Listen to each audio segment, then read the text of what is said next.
Bonjour, Dongo, le conseiller, l'agripreneur et le promoteur agricole. Ici, on parle d'agro-business, on parle de techniques agricoles qui vous permettent effectivement de bien réussir vos différents projets agricoles. On parle surtout d'agriculture et surtout, on vous aide en faisant des formations comme nous sommes en train de le faire actuellement qui vous permettent déjà de maîtriser théoriquement, pratiquement. C'est une formation pratique. C'est une explication pratique que je suis en train de vous dire, qui n'a rien à voir avec une formation académique ou encore une explication académique. C'est pratique. Voici, c'est tout simplement une notice que vous allez lire tout simplement dans cette vidéo et mettez en pratique, ça marche à tous les coups. Restez sur côté jusqu'à la fin de cette vidéo, vous allez voir comment on prépare le sol de culture de chou pour mieux rentabiliser votre culture. Si vous maîtrisez cela, vous allez voir que votre culture va donner du succès. Avant de parler de la préparation, je vais revenir carrément sur le cas de la préparation du terrain s'il s'agit d'un terrain en jachère.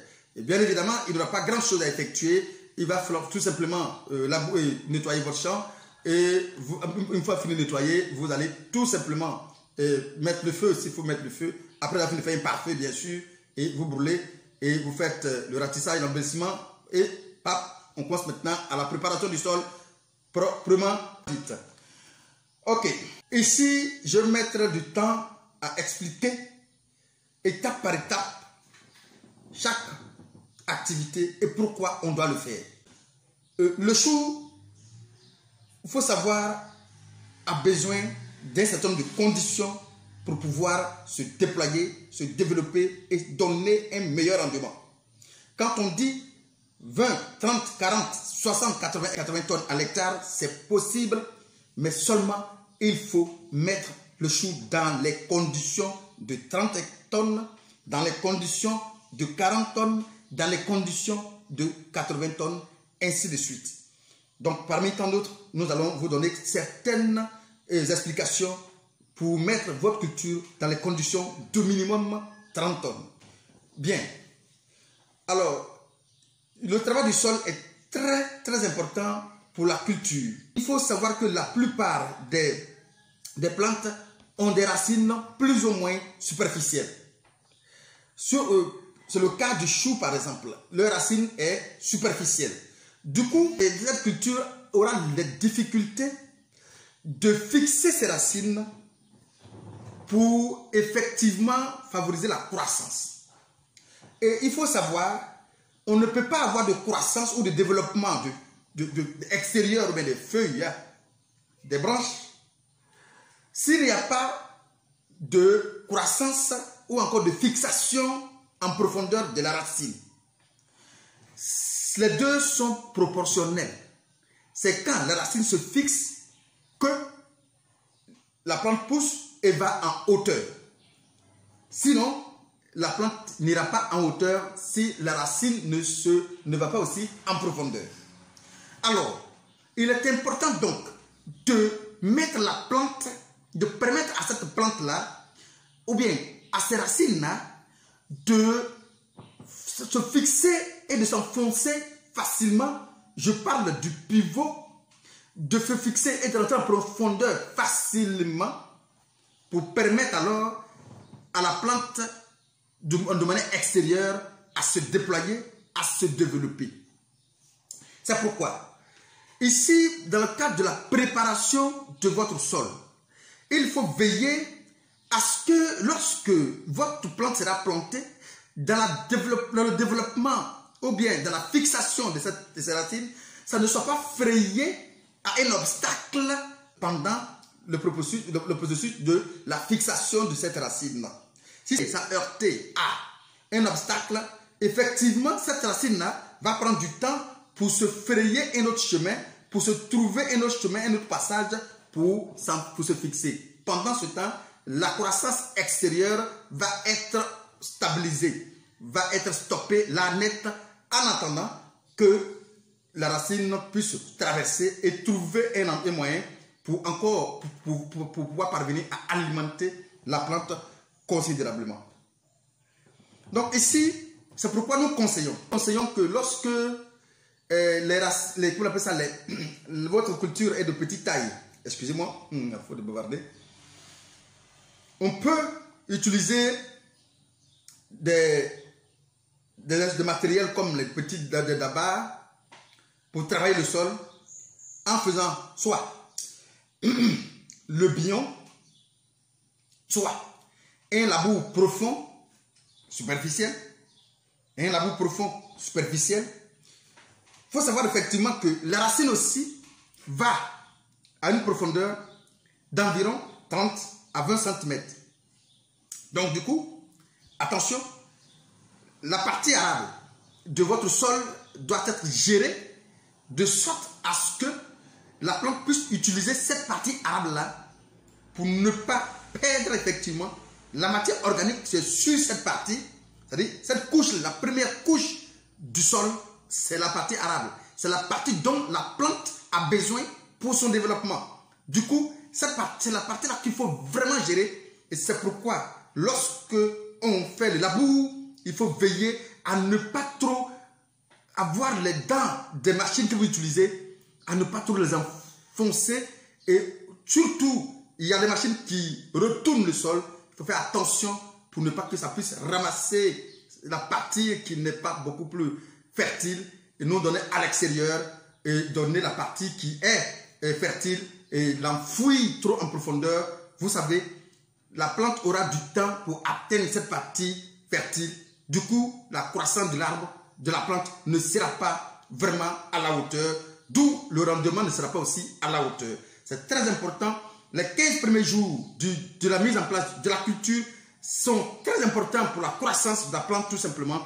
Parce que quand les racines vont se fixer, il doit s'alimenter considérablement. Or, si la partie que vous donnez à la plante n'est pas vraiment riche, la plante n'aura pas beaucoup d'éléments pour son alimentation. Donc la croissance en ce moment-là ne va pas être effectivement rapide. D'où on va prendre un retard là, net déjà, avant même de commencer déjà à parler de la suite effectivement.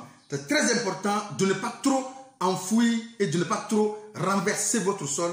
S'il y a lieu de faire déjà ce qu'on appelle le sous-solage, c'est-à-dire tout simplement avoir les machines qui vont passer à une profondeur de 20 à 30 cm sans toutefois renverser ou retourner le sol, il sera très important pour la croissance, l'alimentation de votre culture parce que tout simplement, cette partie arabe va rester tout simplement à l'extérieur et la plante va en bénéficier. Et la seule chose dont on aura besoin ici, c'est quoi? Pourquoi tout ce travail se fait? C'est justement parce qu'on veut favoriser, on veut aider la plante de fixer rapidement ses racines. C'est pourquoi on a besoin de travailler le sol. Parce que lorsque le sol est resté là pendant des années, il y a une sorte de compacticité qui s'est mise en place. Le sol est devenu compact. En ce moment-là, la plante est dans son développement, les racines dans sa fixation auront des difficultés pour se fixer. C'est pourquoi on a besoin de travailler ce sol-là d'environ 30 à 35 cm de profondeur.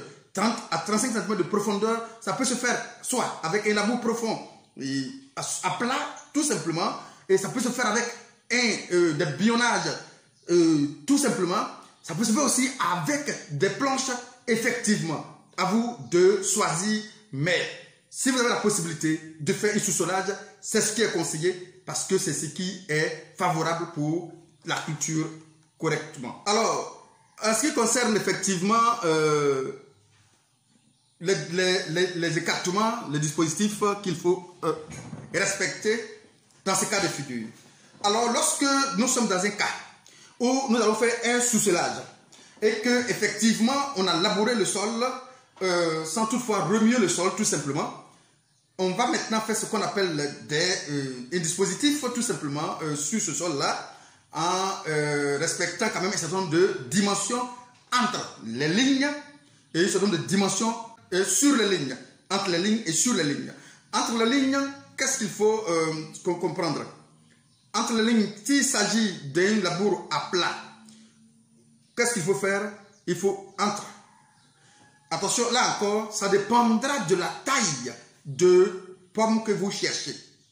Si vous cherchez des grosses pommes, il y a son dispositif à part. Si vous cherchez des pommes de taille moyenne, il y a leur dispositif à part. des petites pommes, il y a leur dispositif aussi à part. Mais en général, on vous demande de respecter un écartement entre les lignes.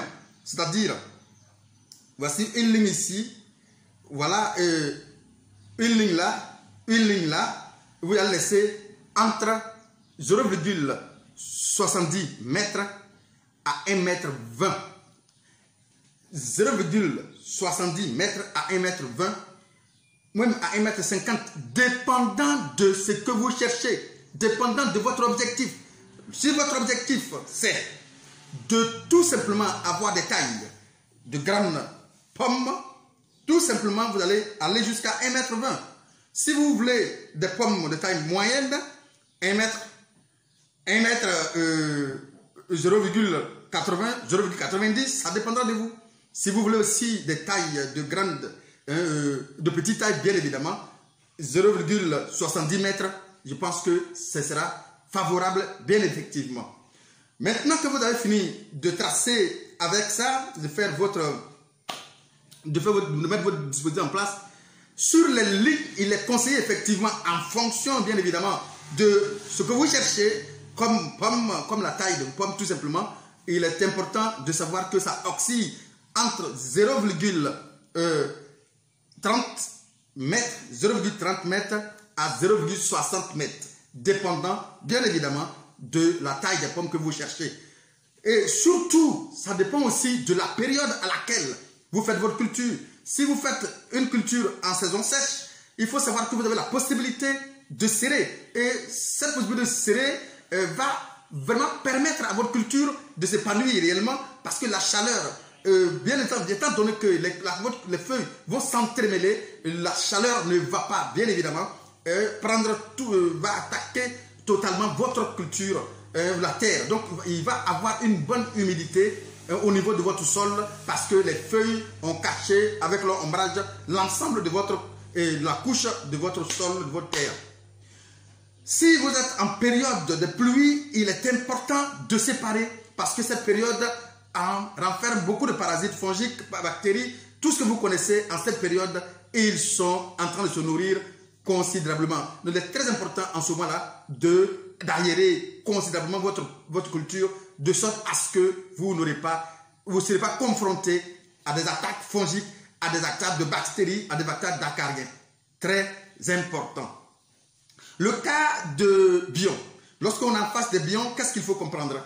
Il faut comprendre que lorsque nous sommes en face des bions, il faut laisser un écartement qui va aussi varier en fonction de la taille de votre culture, bien sûr, qui va aussi varier entre 0,70 à 1,20 m.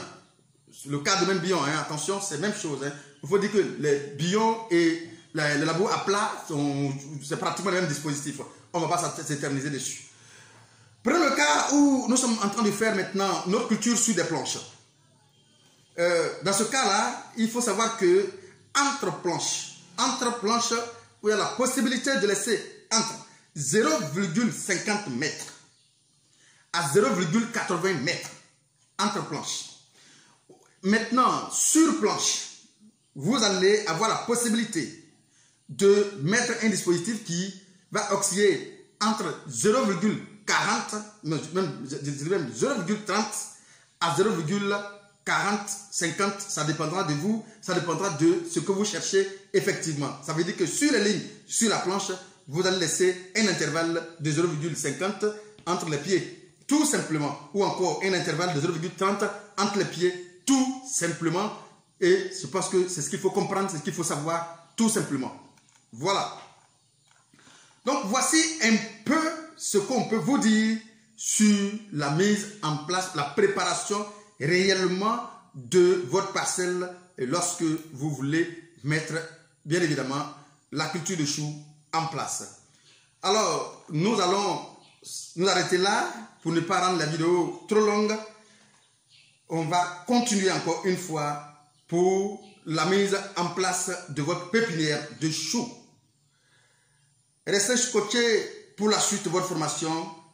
Et si vous êtes la première fois sur cette chaîne, écoutez, il y a lieu de vous abonner parce que beaucoup de choses, beaucoup d'informations se donnent sur cette chaîne et surtout les techniques de culture sont exposées sur cette chaîne. de sorte à ce que vous soyez capable de mieux réussir vos différents projets agricoles. À bientôt pour la suite de votre formation.